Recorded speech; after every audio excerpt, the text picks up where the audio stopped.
Muy buenos días, chicos, ¿qué tal? Bueno, vamos a continuar todavía hablando del sistema nervioso. La última vez hemos estado hablando del sistema nervioso periférico, ¿no? Habíamos dicho que el sistema nervioso periférico cumple la función de nexo, de conexión de todas las partes del cuerpo, tanto externo e interno, con el sistema nervioso central. ¿Ok? Entonces, toda esta información sensitiva, tanto de lo externo e interno del cuerpo, ¿no? Lo que está en contacto con la parte externa y la parte interna del cuerpo, que hablo de órganos, eh, toda esa información no llegaría al sistema nervioso central gracias a quién? Al sistema nervioso periférico. O sea, si no existiera el sistema nervioso periférico, no habría esa comunicación. Esa información nunca llegaría al sistema nervioso central, ¿no? Entonces no se generaría una respuesta. Entonces, el sistema nervioso periférico cumple esa función de nexo, de interrelacionar la parte externa, la parte, ¿no?, de los órganos de los sentidos, de la piel, con la parte interna, no, la parte externa, órganos del sentido de la piel, los órganos internos con el sistema nervioso central. ¿Sí? Ahora, habíamos dicho incluso también que el sistema nervioso periférico son de dos tipos.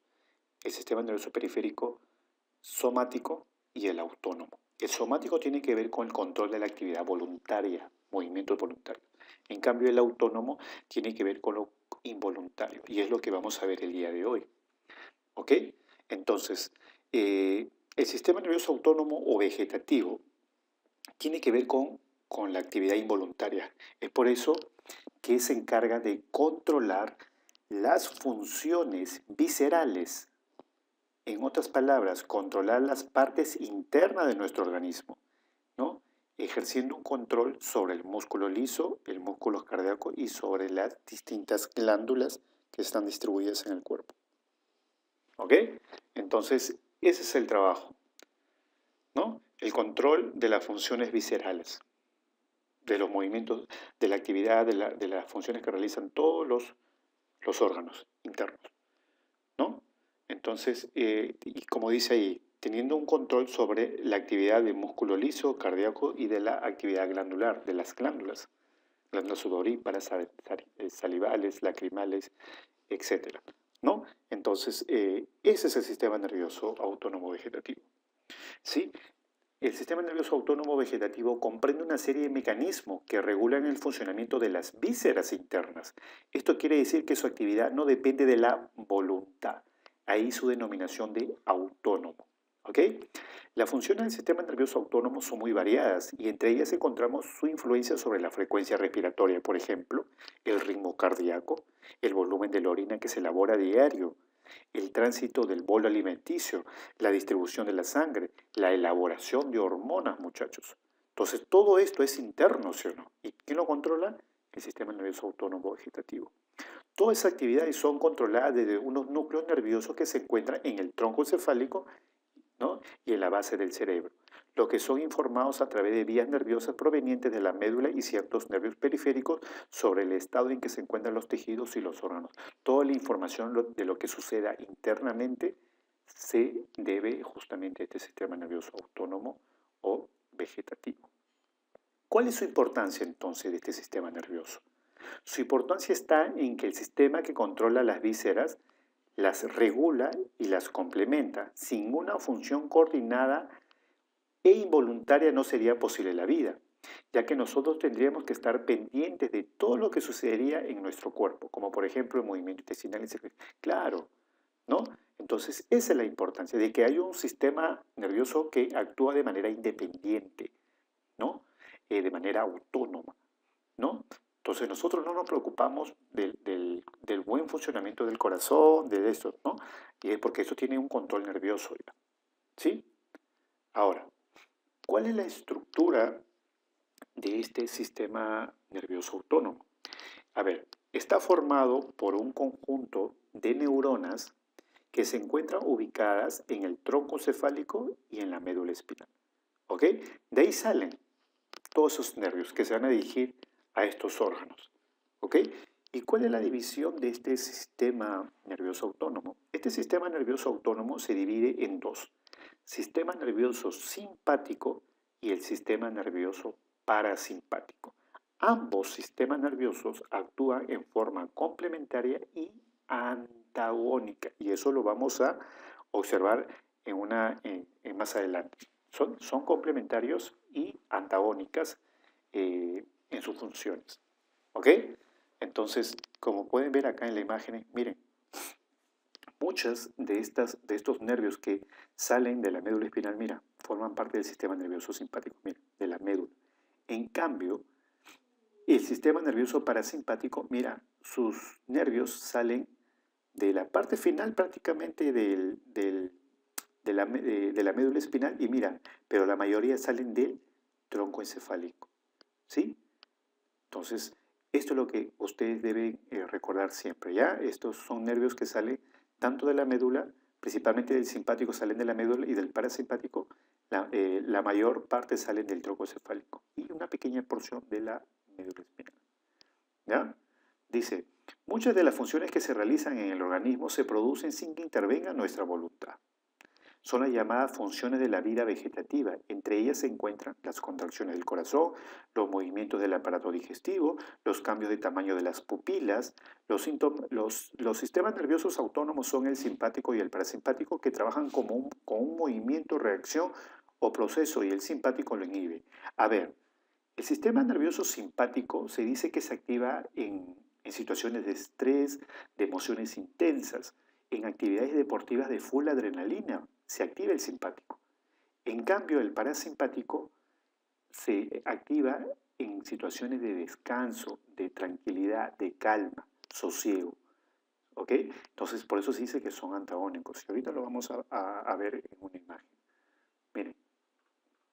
Ahora, el sistema nervioso simpático, mira, acá está. Miren, muchachos. Esta es la imagen. Miren. Al sistema nervioso simpático también se le llama sistema toracolumbar, ¿sí? Si te das cuenta, mira, todos sus nervios salen de la médula espinal, tóraco-lumbar, principalmente de la zona torácica de la médula y también de la zona lumbar. Desde ahí, desde esas zonas, principalmente salen sus nervios que se dirigen a todos estos órganos, mira, se dirigen al ojo, a la glándula salival, al corazón, al pulmón, al estómago, al hígado, a los intestinos, a los riñones y a la vejiga, para de alguna manera controlar estas funciones de estos órganos. ¿Ya? Entonces, ese es el trabajo del sistema nervioso simpático, recordar esta parte. ¿Ya? El sistema nervioso parasimpático. Miren, muchachos, al sistema nervioso parasimpático también se le llama cráneo sacro. ¿Ok? Cráneo, ¿te acuerdas que te dije que la mayoría de los nervios del parasimpático no salen de la médula como en el simpático, sino nacen del tronco encefálico, específicamente en el bulbo raquídeo? Mira, la mayoría de sus nervios salen del tronco encefálico y unas pequeñas ramas salen de la médula espinal. Por eso se le llama cráneo sacro. Cráneo a nivel del cráneo, sacro a nivel de la zona sacra de la médula espinal. ¿Sí? Y se dirigen a los mismos órganos que el simpático. Ojo, glándula salival, corazón, pulmón, estómago, hígado, intestinos, riñones y vejiga. ¿Ok? Entonces te estás dando cuenta, ¿no?, que si son sistemas nerviosos que se dirigen a los mismos órganos, y si estamos hablando que son antagonistas, es porque si uno, por ejemplo, estimula, el otro la inhibe. Y si una la inhibe, el otro la estimula. Entonces, por eso se dice que ambos sistemas son complementarios y antagónicos. No olvidar, sí, esto importante con respecto al sistema nervioso simpático. A ver, hablemos de las funciones. Miren, habíamos dicho de que tanto hay ramas del simpático que se van a estos órganos, mira, a estos de acá, a muchos órganos internos, y el parasimpático también. Por ejemplo, si nos centramos en el globo ocular a nivel de la pupila, el simpático, ¿ok?, ¿qué genera? Una midriasis. ¿Qué es una midriasis? La dilatación de la pupila. En cambio, el parasimpático no hace una dilatación de la pupila. Al contrario, la pupila se contrae y se reduce. Y eso se llama miosis. Cuando uno, por ejemplo, está en una situación, por ejemplo, cuando te han querido asaltar en la noche, tanto, ¿qué se activa? Hablamos de una situación de alerta, ¿sí o no?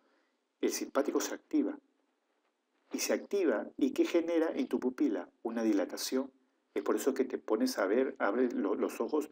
Esto igual sucede con los gatos, ¿no? Ustedes saben que en las noches su pupila se dilata, por eso su visión mejora, ¿sí o no? Que en el día. Entonces, en una situación, cuando se activa el sistema nervioso simpático se genera justamente la midriasis, ¿no? Y el parasimpático cuando ya estás relajado, con calma, ya pasó el susto, ¿no? Entras en un estado de relajo, de descanso, de sosiego. ¿Qué pasa con tu pupila? Tu pupila ya no se dilata, se contrae y eso se llama miosis. Cuando se activa el simpático, ¿qué pasa con las glándulas lagrimales? Hay una disminución de la secreción, disminuye las lágrimas. En cambio, cuando uno está relajado, tranquilo, es más fácil llorar, ¿sí o no? Por eso aumenta de la secreción. Entonces, cuando uno está, por ejemplo, asustado o en una situación de alerta, ¿no? De estrés intenso, las lágrimas no son fáciles, ¿no? Uno no llora fácilmente. Uno llora cuando está calmado, tranquilo, ¿no? Entonces, eso es lo que pasa con el simpático. ¿Qué pasa cuando se activa el simpático con respecto a las glándulas salivales? ¿Qué pasa con las glándulas salivales? También disminuye su secreción. Por eso cuando uno está en una situación de alerta, ¿no? De estrés, la boca se seca, hay menos secreción de la saliva. Entonces, pero cuando uno está relajado, tranquilo, en situación de calma, la secreción de la saliva es normal o se ve aumentada, ¿sí o no? ¿Qué pasa con el aparato cardiovascular? A ver, cuando se activa tu simpático, que es en una situación de alarma, de alerta, en situaciones extremas, emociones intensas, empieza a latir más, ¿sí o no, tu corazón?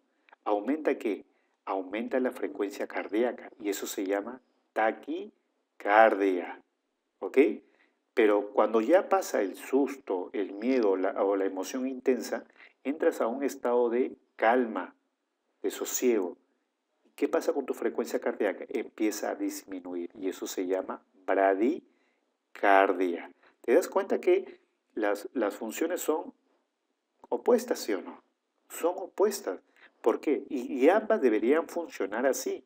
Por eso se dice que son complementarias, porque si, imagínate que solamente te quedaras con la taquicardia, con una frecuencia, o sea, que si no existiera el parasimpático, esto de acá, te quedarías con taquicardia y nunca te calmarías. Tu corazón estaría agitado, trabajando de manera exagerada, ¿no? Entonces, por eso existe este simpático, para buscar el equilibrio. Por eso se dice que son antagónicos y complementarios. ¿Ok? ¿Qué pasa con mi aparato respiratorio cuando se activa el simpático? ¿Qué pasa? Aumenta mi frecuencia respiratoria. Claro, súbete a una montaña rusa, imagínate. Tus respiraciones van a aumentar, tu frecuencia respiratoria aumenta. Entonces se genera una broncodilatación. En cambio, cuando se activa el parasimpático, ya entras a un estado de calma, disminuye la frecuencia respiratoria y entras a una broncoconstricción. ¿Qué pasa con el aparato digestivo cuando se activa mi simpático? El movimiento de mi tubo digestivo disminuye, ¿ok? Los esfínteres se contraen, ¿ok? Y la secreción se inhibe, o sea, no se produce jugo gástrico, jugo pancreático, para nada. En cambio, en el parasimpático, ¿cómo ejerce su acción sobre el aparato digestivo? Si acá había una disminución, en el parasimpático hay un aumento. Si acá había, con respecto a las esfínteres, una contracción, en el parasimpático hay una relajación. Si con el simpático, con respecto a las secreciones, hay una inhibición, ya cuando estás relajado, ya empieza a producirse el jugo gástrico, el jugo pancreático, etc., ¿no? Entonces, lo que sucede con el sistema nervioso simpático, el parasimpático, con respecto al aparato digestivo. ¿Qué pasa con la vejiga urinaria? Ustedes saben que la vejiga urinaria almacena la orina, ¿no? Y cuando se activa el simpático, ¿qué pasa con la vejiga? Se relaja, ¿sí? Se relaja. Entonces, si se relaja, puede darse la posibilidad de que el esfínter que hay en la vejiga urinaria se relaje, por lo tanto puede haber una evacuación. No pensar, ¿no? O sea, una evacuación que aparece de manera intempestiva. En cambio, cuando estás relajado con calma, esta vejiga urinaria se contrae, ¿ya? Entonces, y cuando también, otro, y un detalle muy importante, cuando se activa el simpático se está produciendo la médula suprarrenal, sí que es una parte de la glándula suprarrenal que está encima de los riñones. Esta glándula produce hormonas. ¿Qué hormonas produce? La adrenalina y la noradrenalina.